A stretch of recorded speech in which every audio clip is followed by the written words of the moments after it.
Hi guys. நாம் இன்னைக்கு யாலி கேப்கினியோட episode 34 பார்க்க போகிறோம். ஆக்சுவலாக சீசன் 1ல் 36 எபிசோட் தான் இருக்குது. இன்னும் 2 எபிசோடோட சீசன் 1 முடியுது. இதுக்கப்புறம் நான் சீசன் 2 கண்டினியூ பண்ணுறதா இல்லை வேறு ஏதாவது புதுசாக நியூ ட்ராமாஸ் போடலாமா அப்படிங்கிற ஐடியாஸ் நீங்கள் எனக்கு உங்களோட கமெண்ட்ஸ் மூலமாக சொல்லுங்கள். நாம் இப்போ ஸ்ட்ரெயிட்டாக கதைக்குள்ளே போகலாம். இந்த எபிசோடோட ஸ்டார்டிங் சீனில் எல்லாரும் ஃபாத்தோட இறுதி சடங்குல இருக்காங்க. அங்கே இருக்கிற எல்லாரும் ரொம்பவே கஷ்டப்படுறாங்க.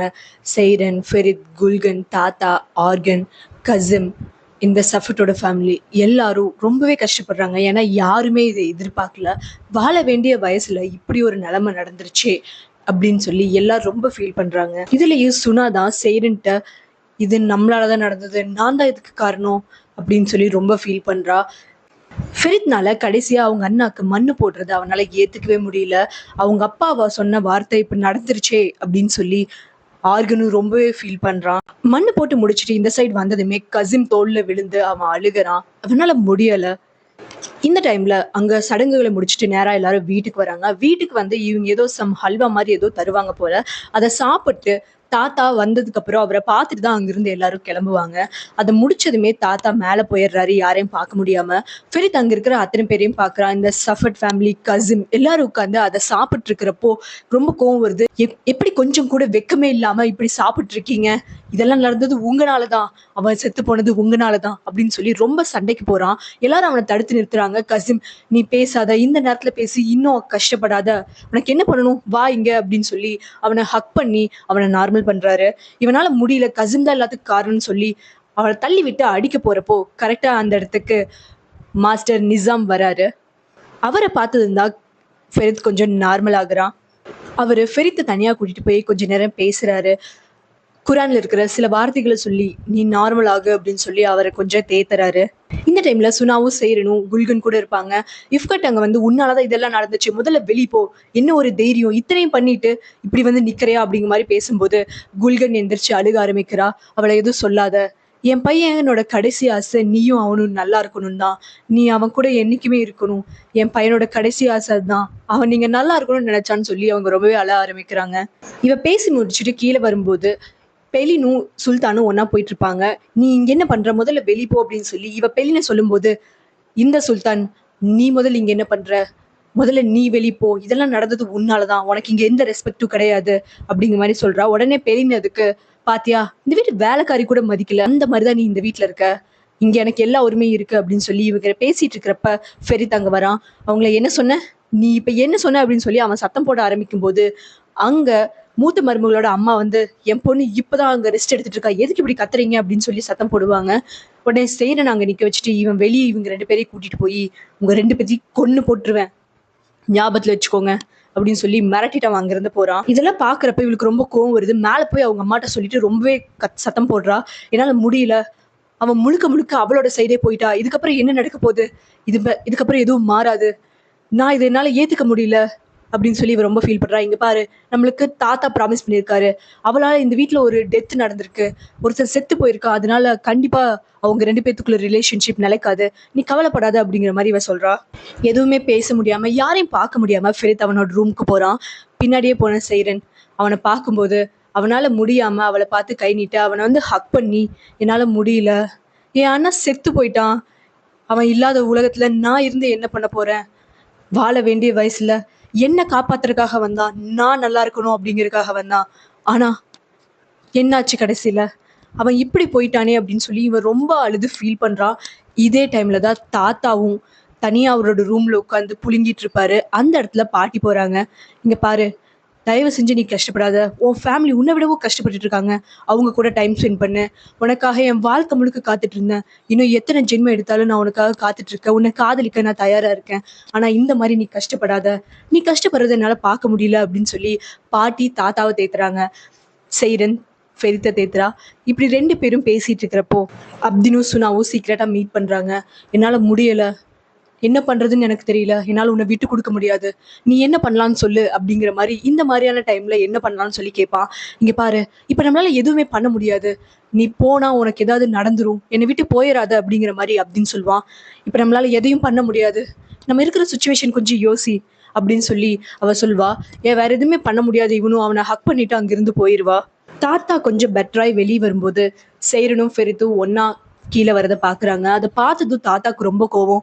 கொஞ்சம் கூட வெக்கமே இல்லாம நீ எப்படி இன்னும் இங்க இருக்க, இது அத்தனை நடந்தது உன்னால, ஆனா இன்னமும் நீ இவன் கூடயே இருக்கன்னா இன்னும் ஒரு தைரியம் இருக்கும். நீ இந்த வீட்டுக்கு வந்த முதல் நாள்ல இருந்து இது அத்தனையும் ஆரம்பிச்சது நீ மட்டும்தான், இது அத்தனைக்குமே காரணம். ஃபெரித், நான் சொல்றத நல்லா கேட்டுக்கோ. நீ இப்போதைக்கு இழந்திருக்கிறது உன்னோட அண்ணனை. வாழ வேண்டிய வயசுல அவன் இந்த உலகத்தை விட்டு போயிருக்கானா அதுக்கு முழுக்க முழுக்க நீதான் காரணம். நீ இன்னும் இவ கூடயே இருப்ப, இவ கூட தான் வாழ்வ அப்படின்னா நீ உன் தாத்தாவே இழக்க நேரிடும் அப்படின்னு சொல்றாரு. முதல்ல உன் ரூமுக்கு போ அப்படின்னு சொல்லி சத்தம் போடுவாரு. சேரன் வெளியே போயிட ஃபெரித் அவனோட ரூமுக்கு போறான். இந்த டைம்ல எல்லாரும் முன்னாடியும் தாத்தா வர அங்க இருக்கிற அத்தனை பேரும் ஒவ்வொருத்தரா தாத்தாவோட கையை பிடிச்சு அவரோட கஷ்டத்துல பங்கெடுத்துட்டு அங்கிருந்து கிளம்புறாங்க. இப்படி நைட் ஆகிட ஆர்கன் குல்குனோட கதவை தட்டுவான். அவன் போட்டோ வச்சுட்டு அழுதுட்டு இருக்காவ கதவு நேரு ஒரு பெரிய கண்ணாடி பாக்ஸ் எடுத்து உடைச்சு வெளியே போ, முதல்ல உன்னோட வாய்ஸ் எனக்கு கேட்க வேண்டாம், நீதான் என் பையனை கொன்ன, நீ ஒரு கொலகாரன் அப்படின்னு சொல்லிட்டு அவ சத்தம் போடுறான். இவ எதுவுமே பேச முடியாம கதவுக்கிட்டே நின்று அழுக ஆரம்பிக்கிறான். இந்த நேரத்துல பாட்டியோட போன் வாங்கி யாருக்கும் தெரியாம சேரன் ஃபெரித் கிட்ட பேசுறான். நீ ஓகேயா அப்படின்னு சொல்லி பேசுவா. நான் பெட்டரா தான் இருக்கேன், நீ ஓகே இல்ல அப்படின்னு பேசும்போது, நான் எப்படியாவது சீக்கிரமா யாருக்கும் தெரியாம உன்னை பார்க்க வரேன், நீ கவலைப்படாம இரு, நீ தைரியமா இரு, உன்னை மட்டும்தான் நான் நினைச்சிட்டு இருக்கேன் அப்படின்னு சொல்லி ரெண்டு பேரும் பேசிட்டு போனை வைக்கிறாங்க.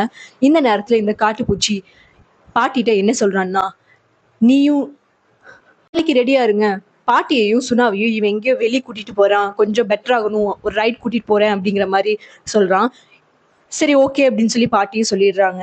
அடுத்த நாள் மார்னிங் ஆகுது. இந்த மாதிரி பாட்டியும் சுனாவும் கிளம்புறேன்னு சொல்றப்போ, சரி பாட்டி நான் நீங்க கிளம்புறதுக்கு முன்னாடி ஒரு டைம் ஃபெரித்க்கு மெசேஜ் மட்டும் பண்ணிக்கிறேன் அப்படின்னு சொல்லி மெசேஜ் பண்றா. அந்த நேரத்துல ரூம்ல இருக்கிறது பெலின் தான். அவன் குளிச்சுட்டு இருப்பான். அவனோட போனை இவ எடுத்து பாக்குறா. இவ கரெக்டா நான் பார்க் வரேன்னு மெசேஜ் பண்றதும், சரி நீ வா நானும் கொஞ்ச நேரத்துல வந்துருவேன்னு சொல்லி ஃபெரித்க்கு பதிலாக இவ மெசேஜ் பண்ணிட்டு போனை வைக்கிறா. இது எதுவுமே ஃபெரித்க்கு தெரியாது. அவன் வந்ததுமே கண்டபடி பேசி முதல்ல வெளியே போ அப்படின்னு சொல்லி அனுப்பி விட்டுறான். அவளுக்கு இவனை பார்க்க கூட விருப்பம் இல்ல. இவங்க கிளம்புறப்போ சைரன் அவங்க அப்பாட்ட நீங்க எங்க போறீங்க அப்படின்னு சொல்லி கேட்பா. ரெண்டு விஷயம் தான், எனக்கு அந்த பையன் இருந்து நினைச்சு மனசு ரொம்ப சோகமா இருக்கு, இன்னொன்னு அந்த ஃபெரித்னால, அதனால கொஞ்சமாவது பெட்டரா ஃபீல் பண்ணலாம் அப்படின்னு சொல்லி இவங்க நான் ஒரு பார்க் கூட்டிட்டு போயிட்டு வரேன் அப்படிங்கிற மாதிரி சொல்றான். இதை நம்பி அவளும் சரின்னு சொல்லி அனுப்பி வைக்கிறா. பார்க்ல போய் கொஞ்ச நேரம் டைம் ஸ்பெண்ட் பண்ணிட்டு இவங்க கார்ல கிளம்புறாங்க. அதே நேரத்துல வேற ஒரு பார்க்ல வெயிட் பண்ணிட்டு இருக்க சைரனை இந்த பெலின் வந்து பாக்குறா.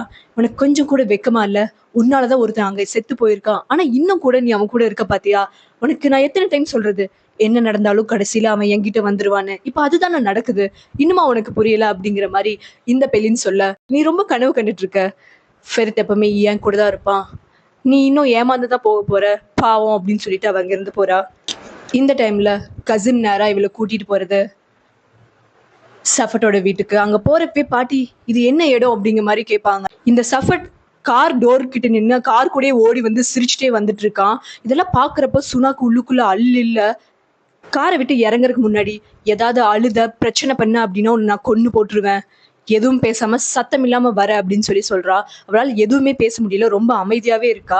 அப்போ எல்லாத்துக்கும் முன்னாடி கல்யாணத்துக்கான ஏற்பாடு பண்ணுங்க, நான் என் பொண்ணுகிட்ட தனியா பேசிட்டு வரேன் அப்படின்னு சொல்லிட்டு உள்ள தனியா கூட்டிட்டு போறா. இவ போய் அந்த பாட்டிட்ட காலில் விழுந்து அழுகிறா. ப்ளீஸ் நீங்க என்ன சொன்னாலும் நான் செய்யறேன், என் கை காலை உடைச்சு போறதுனால போட்டுருங்க, ஆனா இது எனக்கு வேண்டாம், என்னை வீட்டுக்கு மட்டும் கூட்டிட்டு போயிருங்க, இதை பண்ண மாட்டேன், என்னால முடியாதுன்னு சொல்லிட்டு ரொம்ப அழுகிறா. பாட்டிக்குமே வேற வழி தெரியல. பட் பாட்டி சொல்றது என்னன்னா, உன்னால அங்க ஒரு உயிர் போயிருக்கு, இது அத்தனைக்கும் காரணம் நீ, இதுக்கு வேற என்ன நடக்கணும்னு சொல்ற, யார் என்ன தப்பு பண்ணாலும் அதுக்கான தண்டனையை அனுபவிச்சே ஆகணும், இதை நீ அனுபவிச்சே ஆகணும், வேற வழி இல்ல. பாட்டிக்குமே தெரியாது அவன் இங்க கூட்டிட்டு வர வரைக்கும் இதுக்குதான் கூட்டிட்டு வரான் அப்படின்னு. பட் இது என்ன ஆனாலும் நடந்துதா தெரியணும். இதுக்கு மேல சுனாவை வீட்டுக்கு கூட்டிட்டு போனா வேற ஏதாவது பிரச்சனையாயி வேற யாருக்காவது ஏதாவதுன்னா என்ன பண்ண முடியும், இவங்களால ஃபாத்தோட டெத்துக்கே எந்த பதிலும் சொல்ல முடியல. அதனால வேற வழி இல்லாம சுனா தன்னால நடந்த ஒரு இறப்புக்காக வேற வழி இல்லாம இந்த கல்யாணத்தை அக்செப்ட் பண்ணிக்கிற மனநிலைமைக்கு வந்துடுறா. அவ போட்டிருந்த ட்ரெஸ்ஸோட அப்படியே அந்த இடத்துக்கு போறா. அங்க போய் அவளுக்கு சம்மதம்னு சொல்லிட அவளுக்கு அந்த இடத்துல மேரேஜ் நடந்து முடியுது. இந்த நேரத்துல பார்க்ல இருக்கிற சைரன் யாரோ போன் வாங்கி அப்தின்க்கு கூப்பிடுறா. ஃபெரித் எங்கன்னு சொல்லி கேட்பா. அவன் இந்த மாதிரி அவங்க அண்ணாவோட கிரேவியார்டுக்கு போயிருக்கான்னு சொன்னதுமே சுனா எங்கன்னு சொல்லி கேட்பா. சுனா இந்த மாதிரி அப்பா கூட வெளியே போயிருக்கா. சைரன் நேரா போய் பாக்குறது ஃபெரித் தான். அவன் அங்க போனதும் சொல்றது என்னன்னா, எனக்கு இங்க இருக்கிறப்போ என் அண்ணா கூட இருக்கிற மாதிரியே இருக்கு, நான் இங்க இருக்கேன் அப்படிங்கறது என் அண்ணா ஃபீல் பண்ணுவானா, நான் என்ன பண்றது செய்றேன் அப்படின்னு சொல்லி இவன் ரொம்ப ஃபீல் பண்ணிட்டு இருக்கான். அப்போ அந்த இடத்துக்கு ஒரு குட்டி பையன் வாட்டர் கேன் எடுத்துட்டு வந்து குடுக்குறான். இவனும் வாங்கிக்கிறான். பட் அதுல ஒரு நோட் இருக்கு. என்னன்னா, "நீ இன்னும் கொஞ்ச நாள் தான் உயிரோட இருக்க போற" அப்படின்னு. அப்பதான் இவனுக்கு புரியுது, தாரிக் இவனை சுத்தி எங்கேயோ பக்கத்துல இருக்கான் அப்படிங்கிறது. "நீ எப்படி வந்த?" அப்படின்னு சொல்லி கேட்பான். "இல்ல நான் யாருக்கும் தெரியாம தான் வந்தேன்." "சரி நீ வீட்டுக்கு போ. நீ இங்க இருக்க வேண்டாம்." அப்படிங்கிற மாதிரி செய்றத பேசி அனுப்பி வைக்கிறான். இந்த நைட் டைம்ல டின்னருக்கு எல்லாரும் வந்து உட்கார்றாங்க. அப்ப ஆஸ்மான் அவளோட அம்மா, அப்பா எல்லாரும் வந்து உட்கார்றாங்க. தாத்தா வந்து உட்கார்றாரு. எல்லாருமே பார்க்கறது இல்லாத ஃபாத் அவனோட பிளேஸ தான். அத பார்த்ததுமே தாத்தா குரான்ல இருக்கிற சில வேர்ட்ஸ் எல்லாம் சொல்ல, இவ அத கேட்டு அழுகுறா. அவள சமாதானப்படுத்த ஃபெரித்தும் அங்க வரான். அழுகுறாங்க. அங்க இருக்கிற ஒவ்வொருத்தரோட கண்ணீர்லயும் மீள முடியாத ஒரு துயரம் இருக்கு. யாரும் துடைக்க முடியாத ஒரு துயரம். இந்த டைம்ல வீட்டுக்கு வர காட்டுப்பூச்சியன் பாட்டி இவங்க கிட்ட சுனா எங்க அப்படின்னு சொல்லி கேட்பாங்க. அவ அவளோட வீட்ல இருக்கா அப்படிங்கிற மாதிரி இவன் சொல்லுவான். என்ன அவளோட வீடு? என்ன சொல்ல வரீங்க அப்படின்னு சொல்லி இவ கோவப்படும்போது, பாட்டி அவள நாங்க கூட்டிட்டு போய் அவங்க வீட்ல வச்சு கல்யாணம் பண்ணி குடுத்துட்டோம். அவளுக்கு இப்ப கல்யாணம் ஆயிருச்சு. இனிமேல் அதான் அவ வீடு அப்படிங்கிற மாரி சொல்றா. இத கேட்டதுமே செய்றனுக்கு தல சுத்துது. என்ன பண்ணிட்டு வந்திருக்கீங்க? என்ன சொல்றீங்க? அவளுக்கு இந்த கல்யாணம் வேணான்னு தான் அவ இந்த ஓடி போனா. அவ இந்த மாரி நடக்கறக்கா அவள நான் இப்படி கூட்டிட்டு போனேன். என்ன பண்ணி வச்சிருக்கீங்க? அப்படிங்கிற மாரி செய்றன் கோவப்படுவா. நீ என்ன கோவப்பட்டாலும் உங்களால போன உயிர் திரும்ப வரப்போறது கிடையாது. இதுக்கு மேல எதுலயும் இன்டர்ஃபியர் ஆகாத. இப்ப அவ கணவன் மனைவியா அங்க வாழ்ந்துட்டு இருப்பாங்க. இதுக்கு மேல உன்னால எதுவுமே பண்ண முடியாது. ஒருவேளை நீ அங்க போற அப்படின்னா கூட திரும்பி உன்னால அங்கிருந்து வர முடியாது. இந்த வீடு அவ்வளவு ஒரு மோசமான வீடு. இதுக்கு மேல அவளை பத்தி நினைக்காத. அவ இனிமேல் அங்கதான் இருந்தாகணும் அப்படிங்கிற மாதிரி சொல்றா. இதை கேட்டு சேரனுக்கு பயங்கர அழுகையா இருக்கு. இதே நேரத்துல ஃபர்ஸ்ட் நைட்காக இவன் ரூம்குள்ள வரான். சுனா ரொம்பவே பயப்படுறா. அப்ப அவளோட காலை பார்த்துட்டு 36.5 தான், நான் எப்படி கரெக்டா சொல்றேன் பாத்தியா அப்படிங்கிற மாதிரி லூசுத்தனமா சிரிக்கிறான். அவளுக்குள்ளுக்குள்ள ரொம்ப பயமா இருக்கு, இவன் என்ன பண்ண போறானோ அப்படின்னு. ஷூ ரொம்ப டைட்டா இருக்கு அப்படின்னு சொல்லி அந்த ஷூவை கழட்டி விட்டு அதை மோந்து பாக்குறான் லூசு மாதிரி. இவளுக்கு அதை பாக்குறப்ப ரொம்ப அருவருப்பா இருக்கு. அது மட்டும் இல்லாம, நீ பயப்படாத, நீ ஒரு சேஃபான ஹேண்ட்ல இருக்க, இன்னைக்கு ஃபுல் டே நீ நின்னு நின்னு உனக்கு கால் வலிக்குள்ள, நான் கால் அமுத்தி விடுறேன் அப்படின்னு சொல்லிட்டு ரொம்ப சைக்கோத்தனமா அவளோட காலை அமுத்தி விட்டுட்டு இருக்கா. இதெல்லாம் பாக்குறப்ப அவளுக்கு ரொம்ப பயமா இருக்கு. இப்படியே இந்த நைட் டைம்ல அவளால இந்த மாதிரி ஒரு சுச்சுவேஷன் அந்த வீட்ல இருக்க முடியாம நேரா ஃபெரித்தோட பேக் யார்டுக்கு போறா. இவன் ஏதோ சவுண்ட் கேட்டு பின்னாடி போய் கதவை திறக்கிறான். இவன் நினைச்சிட்டா பெரியன்னு. பட் பார்த்தா செய்றேன் அங்க பார்த்ததும் இவன் பயங்கரமா சந்தோஷப்படுறான். ரெண்டு பேரும் ரொம்ப சோகமா அமைதியா உட்காந்துட்டு இருக்கும்போது இவன் இன்னும் சோகமா இருக்கா அப்படின்னு சொல்லிட்டு என்னாச்சு அப்படின்னு சொல்லி கேட்பான். நான் என்ன சொல்றது ஃபெரித், அக்கா அப்படின்னு சொல்லி ஆரம்பிக்கிறா. என்னாச்சு அக்காக்கு அப்படின்னு சொல்லி கேட்கும்போது, அக்காவை இன்னைக்கு வாக்கிங் கூட்டிட்டு போறேன்னு அப்பா கூட்டிட்டு போனாரு. பட் அவங்க வீட்டுல கூட்டிட்டு போய் அவளுக்கு கல்யாணம் பண்ணி வச்சுட்டாரு அப்படின்னு சொல்லி இவ உண்மையை சொல்றா. இது கேட்கிறப்ப ஃபெரித்க்கு பயங்கரமா ஷாக் ஆகுது. நீ என்ன சொல்ற? ஆமா, அக்காவுக்கு கல்யாணம் ஆயிருச்சு. எனக்கு என்னால அங்க இருக்க முடியல. என்ன பண்ண சொல்ற ஃபெரித்? அவ வாழ்க்கை இப்படி ஆகும்னு நான் நினைக்கவே இல்லை. இதுக்காகவா நம்ம கஷ்டப்பட்டோம்? இனிமேல் என் அக்காவை நான் பார்க்கவே முடியாது. எனக்கு ரொம்ப கஷ்டமா இருக்கு அப்படின்னு சொல்லி ஃபீல் பண்றா. இதை கேட்டதுமே, அந்த கடவுளோட அருளால உன் அக்கா உயிரோடவாது இருக்கா. நீ எப்ப நினைக்கிறியோ அப்ப அவளை போய் பார்க்க முடியும். ஆனா ஏன் அண்ணா என்னை விட்டு முழுசா போயிட்டான். நான் எப்படி அவனை இனி பார்க்க முடியும்? இதெல்லாம் நடந்தது என்னால அப்படிங்கிற மாதிரி இவன் ஃபீல் பண்ண ஆரம்பிக்கிறா. அப்பதான் அவளோட கஷ்டத்தை விட ஃபெரித்தோட கஷ்டம் அதிகம் அப்படின்னு புரிஞ்சுட்டு, நீ கவலைப்படாத, தைரியமா இரு, நான் உன் கூட எப்பவுமே இருக்கேன், எதுவும் நடக்காது, நம்ம சேர்ந்து இந்த வழியை கடந்து வரலாம் அப்படின்னு சொல்லி பேசிட்டு இவங்க ரெண்டு பேரும் பிசிக்கல் ரிலேஷன்ஷிப் உள்ள போறாங்க. இந்த நேரத்துல ஃபெரித்தை பார்க்கலாம் அப்படின்னு சொல்லி பேக் டோர் வழியா இவ உள்ள வரலான்னு பாப்பா. அப்ப இவங்க ரெண்டு பேரும் ஒன்னா இருக்கிறத பார்த்து இவ பயங்கரமா ஷாக் ஆகுறா. இப்படியே மார்னிங் ஆக எந்திரிக்கும் போது கரெக்டா அந்த இடத்துல லாட்டிஃப் வந்து கதவு கிட்ட நின்று சத்தம் போடுறாரு. உங்களை தாத்தா சீக்கிரமா கீழே வர சொல்றாரு அப்படின்னு சொல்லி. சரி ஓகே நான் போறேன், என்னன்னாலும் நீ கீழே வராத, நான் பேசிட்டு வந்துடுறேன் அப்படின்னு சொல்லிட்டு இவன் கீழே போறான். கீழே தாத்தா, ஆர்கன் அண்ட் கசிம் நிக்கிறாங்க. இதை பார்த்ததும் அவனுக்கு ஷாக் ஆகுது. இந்த காலையில நேரத்துல என் வீட்டுல உனக்கு என்ன வேலை அப்படிங்கிற மாதிரி இவன் சத்தம் போடுவான். நீ இப்படி பேசுவேன்னு எனக்கு தெரிஞ்ச விஷயம் தான். நான் ஒன்னும் உன்கிட்ட பேசுறதுக்கு உன்னை பாக்குறதுக்கு வரல. என் பொண்ணு எங்க அப்படிங்கிற மாதிரி இவன் கேட்கிறான். உன் பொண்ணு எங்க போனான்னு எனக்கு எப்படி தெரியும்? நான் இங்க பாரு, நான் இங்க வீட்டுலதான் இருக்கேன் அப்படிங்கிற மாதிரி இவன் சொல்லுவான். ஆர்கன், எல்லாருக்கும் எல்லா விஷயமும் தெரியும் ஃபெரித், உண்மையை சொல்லு அப்படிங்கிற மாதிரி சொல்லுவான். இவன் ஷாக் ஆவான். நீங்க என்னப்பா சொல்ல வரீங்க அப்படின்னு சொல்லி இவன் ஒண்ணுமே நடக்காத மாதிரி பேசும்போது, தாத்தா, உன் அண்ணா நேத்துதான் செத்து போனான். அவனோட இறுதி சடங்கு கூட இன்னும் முழுசா முடியல. ஆனா அதுக்குள்ள அவன் சாகருக்கு காரணமான ஒருத்திய நீ ஒரு ரூம்குள்ள வச்சிருக்க அப்படிங்கிற மாதிரி தாத்தா பேசுவாரு. இவன் ஷாக் ஆகி நிற்கும் போது லாட்டிஃப் அவளை வெளியே கூட்டிட்டு வராரு.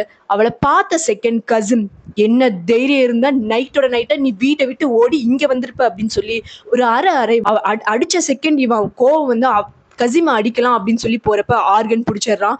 வா போலாம், உன்னை நான் ஆண்டப்டி கூட்டிட்டு போறேன், எப்படி நீ நீ இங்க வரேன்னு பாத்துக்கிறேன் அப்படின்னு சொல்லி இவன் ஊருக்கு கூட்டிட்டு போற மாதிரி சொல்லி பேசி இழுத்துட்டு போறான். இவங்க 2 பேரும் என்னை விட்டுறாத ஃபெரித், என்னை விட்டுறாத செய்றேன் அப்படின்னு சொல்லி 2 பேரும் மாத்தி மாத்தி கத்திட்டு கையை பிடிச்சிக்கிறாங்க. இந்த கசிம் கடுப்பாயி அவளை டோட்டலா தூக்கி இழுக்கிறான். அப்போ சைரனோட கை ஃபெரித்தோட கையை கொஞ்சம் கொஞ்சமா விடுது. இப்படியே அந்த எபிசோட் முடியுது. இதுக்கப்புறம் என்ன நடக்கும் நெக்ஸ்ட் எபிசோட்ல பார்க்கலாம். இந்த சீரிஸ் சீக்கிரமா முடிய போகுது. 36 எபிசோட் தான் சீசன் 1ல இருக்கு. சீசன் 2 சீசன் 3ன்னு பாக்குறதுக்கு உங்களுக்கு இன்ட்ரெஸ்ட் இருக்கா? இதே சீரிஸை கண்டினியூ பண்றதா இல்ல வேற ஏதாவது போடலாமா அப்படின்னு சொல்லி நீங்க எனக்கு சஜஸ்ட் பண்ணுங்க. அடுத்த எபிசோட்ல நான் உங்களை பாக்குறேன். Until then, bye bye.